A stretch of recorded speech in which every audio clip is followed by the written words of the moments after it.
क्या आपके दोस्त, पड़ोसी, रिश्तेदार आपको ये या फिर ये बुलाते हैं? अगर हाँ, तो इस सफर में आप अकेले नहीं हो, हम भी आपके साथ हैं। पिछले 3 साल से मेरी पड़ोसी वर्मा आंटी ने मुझे लिटरली इतने सारे नुस्खे बता दिए हैं मेरी मम्मी को कि इसको नींबू पानी पिलाओ तो ये पतली हो जाएगी, इसको जीरे का पानी पिलाओ तो ये पतली हो जाएगी, रोज वॉक करो, जिम ज्वाइन करा दो, ऐसे कर दो वैसे कर दो। सारी दुनिया भर का ज्ञान वो मेरे घर में पेलने के लिए आ जाती हैं, जैसे कि दुनिया की सबसे बड़ी फिटनेस कोच वो ही हैं।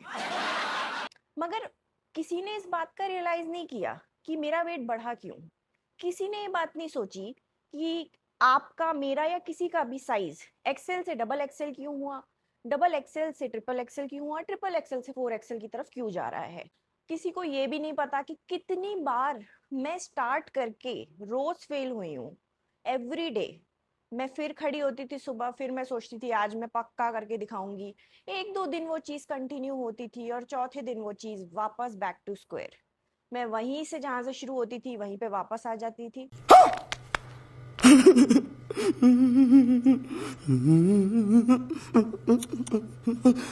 और कभी कभी ऐसा भी हुआ कि मेरा 3-4 किलो कम भी हुआ और उसके बाद वापस मैंने वो 6-7 किलो बढ़ा के दिखा दिया, एकदम लाइफ अचीवमेंट की तरह।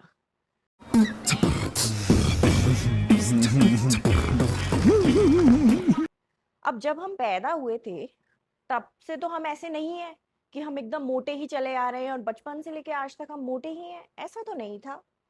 तो फिर अब ऐसा क्यों हुआ? किसी ने नहीं सोचा कि जब वो हमें ऐसा बोलता है तो हमें किस लेवल का स्ट्रेस जनरेट होता है। बस सबको देना है हमें एक ज्ञान कि पतले हो जाओ, कैसे, क्या, कब, कैसे करना है। डाइटिशियन आई, पैसे भरे, डाइटिशियन के पास हमारे पास खर्चा हुआ, उतने समय के लिए हम पतले हुए और वापस आके हम फिर मोटे हो गए। फिर थोड़ा समय हुआ, हमने जिम ज्वाइन किया, 1-2 साल में हम पतले हुए और वापस से हम फिर मोटे हो गए। तो ये जो प्रोसेस है, मोटे से पतला, पतले से मोटा, ये जो लूप में हम चल रहे हैं, किसी ने क्या ये जानने की कोशिश की है कि ऐसा है क्यों? क्यों बार बार ऐसा हो रहा है? और एक बार आप पतले होने के बाद वापस मोटे क्यों हो जा रहे हो? Hi everyone, I am Anjali और आज मैं आपको बताऊंगी वो रीजन जिसकी वजह से आप, मैं या फिर कोई भी इंसान मोटा है। जिसमें से सबसे पहला रीजन है फिजिकल रीजन।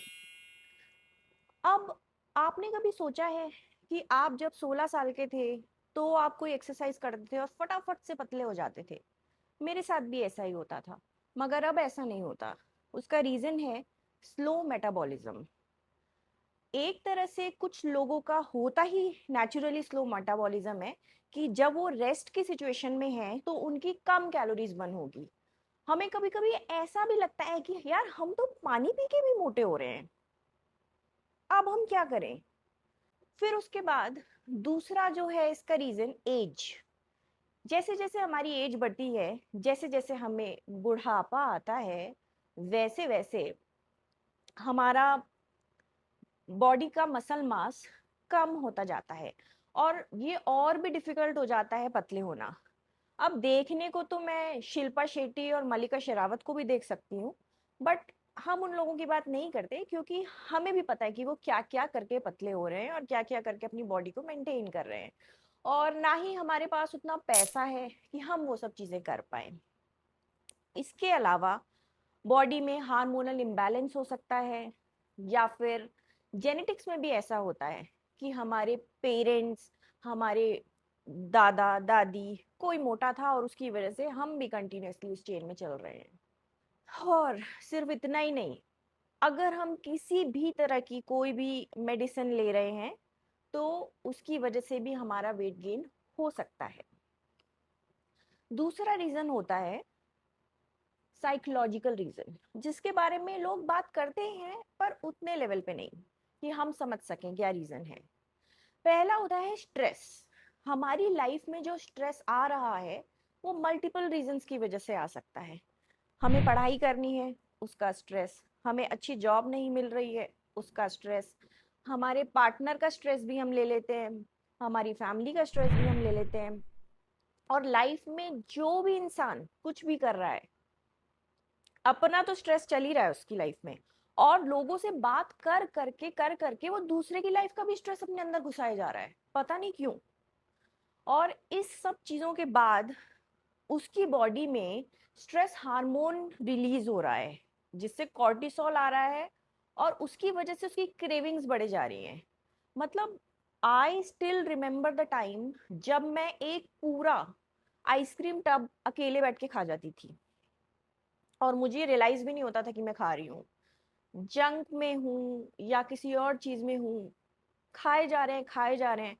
बॉडी की हमारी रिक्वायरमेंट है 1500 1300 कैलोरीज की, लेकिन हम अननेसेसरी अपने अंदर ठूसे जा रहे हैं उस चीज को, खाए जा रहे हैं, खाए जा रहे हैं।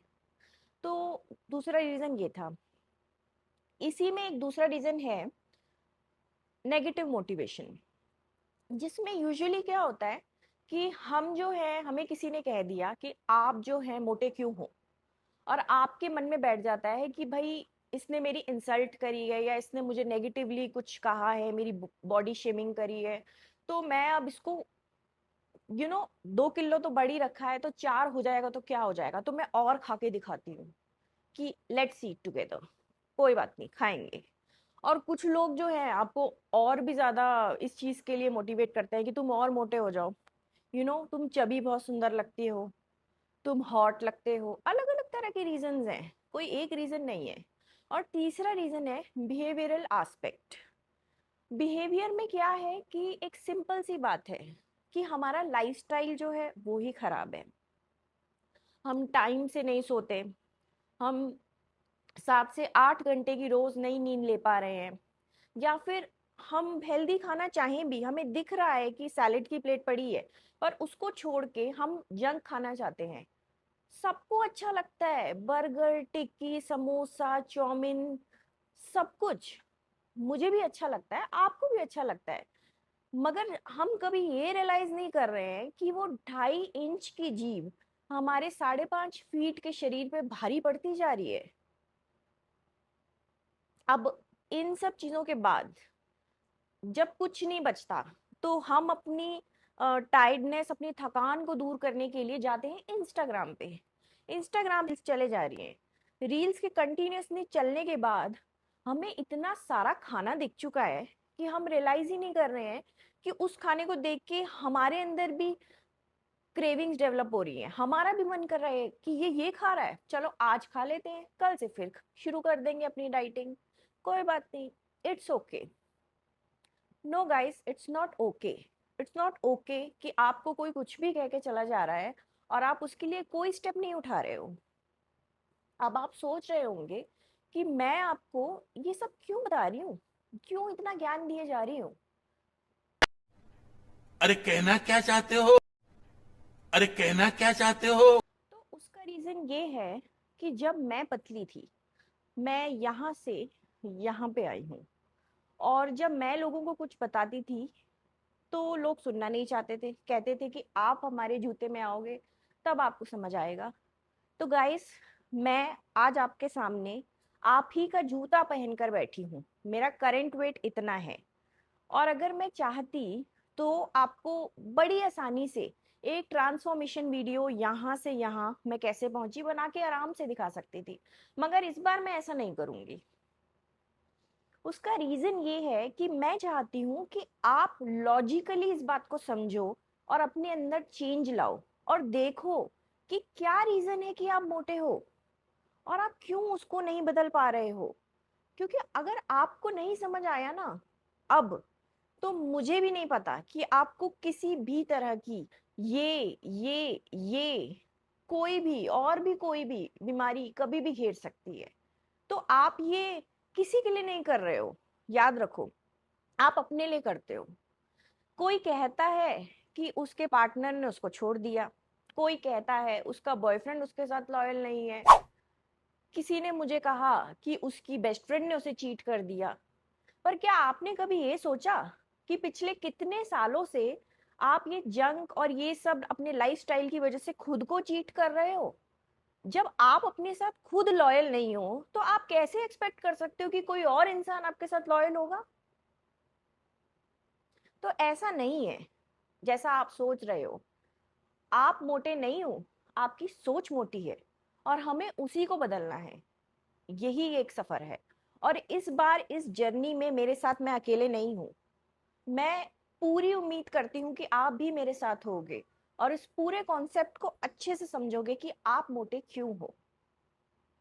और अपने आप को बदलने के लिए हमें पहला ही कदम उठाना है और उसके बाद कब वो 1 से 2, 2 से 3, 1000 कदम बन जाएगा हम सोच भी नहीं सकते।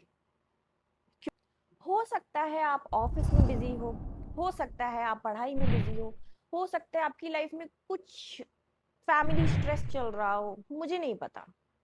मगर पूरे दिन के 24 घंटे में आप कम से कम 1 घंटा तो खुद को दे ही सकते थे ना। क्या आपने वो दिया? नहीं दिया। तो अगर नहीं दिया है तो आप इस जर्नी में मेरे साथ जुड़ो और हम मिलकर खुद को ही नहीं, पूरे इंडिया को फैट से फिट बनाएंगे। और इस बार हम सिर्फ फिजिकली फिट नहीं होंगे, इस बार हम मेंटली भी फिट होंगे। क्योंकि फिटनेस कोई एक फिजिकल फिटनेस नहीं है। फिटनेस दो चीजों का कॉम्बिनेशन है, मेंटल और फिजिकल। इसीलिए आई होप आप मेरे साथ जुड़ोगे। हम इसी तरीके से इस बार आगे बढ़ेंगे और सबको करके दिखाएंगे। डर के आगे जीत है। तो इसी के साथ मैं अपनी वीडियो को एंड करती हूँ। आई होप आपको ये वीडियो अगर अच्छी लगी हो तो आप इसे लाइक, सब्सक्राइब और शेयर ज़रूर करेंगे और भी लोगों के पास पहुँचाएंगे ताकि वो लोग भी समझ पाएँ कि उन्हें लाइफ में अब करना क्या है। क्योंकि अब डीमोटिवेट होकर तो नहीं रहना है डेफिनेटली। और इस 20 किलो, 25 किलो, 30 किलो को लेकर हम आगे नहीं बढ़ेंगे अपनी लाइफ में। Thank you for watching.